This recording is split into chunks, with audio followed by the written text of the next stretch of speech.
Good morning to you. Now, first of all, apologies. I live on a busy road and we'll probably get a great big lorry going past any minute now. This is my walk around on my 2021 Toyota RAV4 PHEV. It's got 20,000 miles on it. It's got a full Toyota service history, serviced at Toyota. Now, that means that effectively for 10 years it's like you've got a 12-month warranty on a brand new car, and it really is that good. The downside is obviously you have to have it serviced by Toyota. Now this is the base standard Toyota RAV4. You can see the I suppose PVC. It sounds cheap, but it's not. They're very practical seats, very hard wearing. Remember, my one here is a October 21 model, and it's coming up, what, 5-year anniversary in October of 2026. So some complaints about the gearbox. It's an auto box, basically. You've got a manual shift if you want, but basically most people just stick it in auto and away it goes. Now, it actually gives you a lot of feedback for an automatic box. I know that sounds strange, but it's a very solid sort of system. Now, the gearbox is good. Now, I'm probably going to get criticised for this, but there's a lot of noise on the CV gearbox. But for me, it's just not intrusive. When you're going into petrol mode and you're putting your foot down a little bit, you can hear a bit of a noise. But really, to be fair, it just isn't an issue. Now, the actual petrol engine is a 2.5 litre. I'm going to just open the bonnet now, and we'll probably get a massive HGV coming round, but we're going to get lots of cars in a minute because it's a nice sunny day. And of course I forgot now to do the boot bonnet release. No, I haven't. There we go. Here's the underneath of the bonnet there. You've got all your gizmos, your electronic battery and you know, so on, and your 2.5 litre petrol engine by Toyota. Now, bearing in mind this engine is going towards 5 years now, but it's absolutely mint. It really is mint. Have I had any problems with it at all? None whatsoever. I'll just give you a bit of a walk around. Really nice alloy wheels there. I've got I have renewed the two front tyres, and I've renewed them with the standard OE Grand Trek by, I think it's Dunlop actually, but I'll just give you a bit of a sort of look around on the lines of the vehicle. You know, it's very it's a good SUV. Now, you get really cheap copies of the Toyota, but the Toyota PHEV is actually built in Japan. And I'm going to walk around to show you the boot. So, next door neighbour's going off now, hence the noise. Apologies for that. But some complaint about the boot is that it takes forever to open. Yeah, it's a bit of a pain. It could be a little bit quicker, but you know, the boot is so easy to use. If you want to stick it down, I'll just do it while I'm talking to you. You can see how easy that flicks down, and it really is that easy. Okay, you've got your bar there, which comes out to a nice, well, I'll put it in upside down, but basically the bar comes off really nice and easy, says he. That's it, there we are.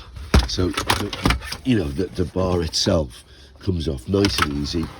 There's all your your EV cable, You know, I just use this one all the time, and I just leave it in the boot actually, to be honest. But you can see, I don't know how many litres it is, but it's flipping enormous. Again, apologies about the car. One downside to it is the flap. It's a bit like an air trap. I mean, this flap is so flipping enormous, and there's your EV charging point. But on a practical day-to-day basis, it really isn't an issue, okay? The 2.5 litre petrol engine is 100% reliable. There's no issues with it whatsoever. The EV battery, most people run it on EV, you know, for all your local trips and things. It's good, it is genuinely good for 48 miles. Sometimes it shows 55, and you know, you can squeeze in this lovely warm late May weather we're having in Britain. Very unusual. It will show 55 miles range, but realistically it's between 48 and 50 miles. The storage in the vehicle, it's flipping enormous. It really is, and I'm sorry about the lack of technical language, but it is. It's absolutely ginormous. The storage is massive. The seat's so easy to get up and down, and the quality of the fabric is really, really good.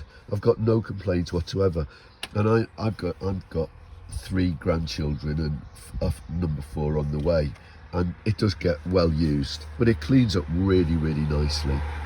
Now, it's a big car for the United Kingdom, very popular in the United States of America. However, unless you're living on a really tiny lane, it's not an issue. The charge port for the EU, for the EV, I should say, is large. I mean, look at the size of it. It's flipping enormous. But you know, it does work. You also have as well. And I'll just show you there. You've got trail mode.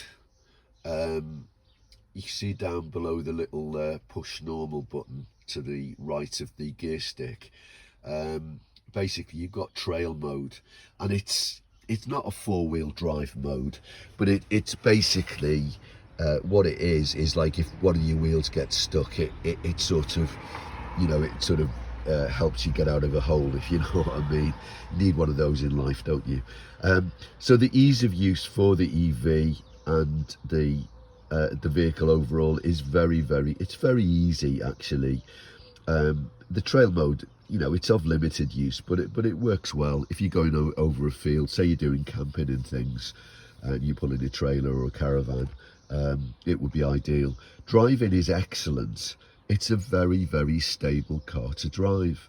And I think of note, and again, I'm going to just come round to the driver's side. I've put this stop lock on. The PHEV has a Thatcher 1 alarm on, and I had an attempted break-in just recently. Police showed 0 interest. However, guys had been using an electronic device to try and get into my vehicle. Fortunately, I had this very large, you know, decent heavy grade stop lock fitted as well. The Thatcher 1 alarm went off. I was alerted, and the small VW navy blue commercial van, it's one of, not a big transit size one, but a small VW van, navy blue, drove off. I got a photograph of it. As I say, the police showed 0 interest. Now I'm just going to go into the actual car itself, and my wife tends to put the seat's electronic, by the way, and it does she's got shorter legs than I have, so I have to put it all the way back. Yeah, the Toyota entertainment system, it's come in for a lot of criticism, but you only have to put your iPhone on, and you've got all your gizmos on there. So you know, but it's to be fair, it's reasonably straightforward. You've got the Toyota search, you know. I don't use it, I use Waze like a lot of people do. The audio's okay, you've got DAB, Turn that down. I've got, you know, it's fine for what it is. I'm not sorry about the flickering screen. I'm not a tech gizmo, freak sort of person. No, it sounds a bit pejorative, but you know what I mean. But really, I just put my Bluetooth on and I can listen to Spotify and so on. But again, the quality, the fit and the finish. You've got a nice little glove box down here. A brilliant Toyota are brilliant at little ideas. So, for example, you've got a really nice way to put your coffee cup in there. And again, this vehicle is getting on for nearly 5 years old. So I mean, it's it's just solidly built. And you can buy Chinese vehicles, but I'll be honest with you, I drove a couple of MGs, the Chinese MGs, EVs. Nothing wrong with them really, but I don't know. You just feel with the Toyota, you're going to a different level really. And if I was going to give it a score, I'll be honest with you. I would give it a 9 out of 10, and it's pushing a 10 out of 10. But I've had it for 2 years. It's got nearly 21,000 miles on the clock. Am I happy with it? Am I really bee's knees about it? Yeah, I actually love it. I've grown to love it more since I bought it 2 years ago. My wife absolutely loves it. She really, really likes it. And as I say, the cockpit, the cabin here, it's a really nice place to be. I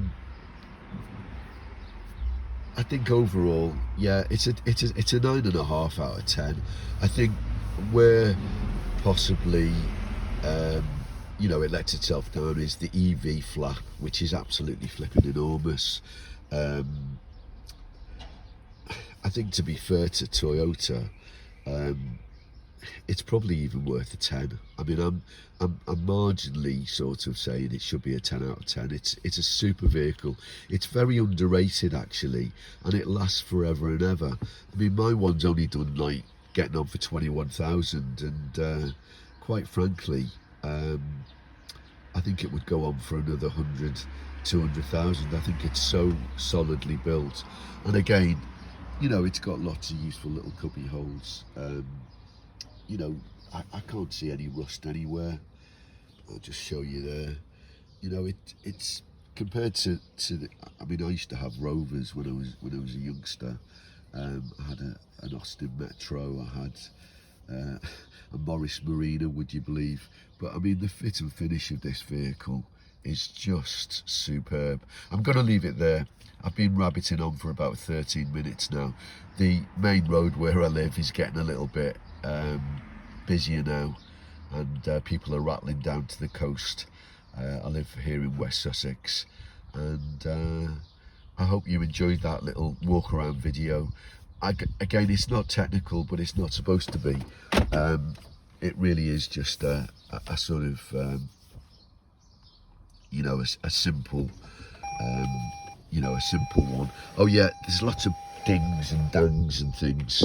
I'm gonna just shut this. I'm gonna close this and show you how many seconds it takes to close. 1, 2, 3, 4, 5, 6, 7, 8, 9, 10. Oh whoops! I've shown you my registration plate, but hey, does it really matter?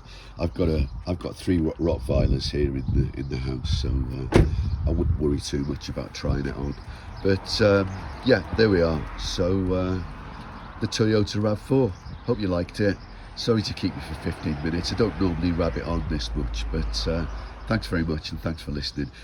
Do feel free to come back with any comments. I'll leave it open for comments, and thank you all again for listening.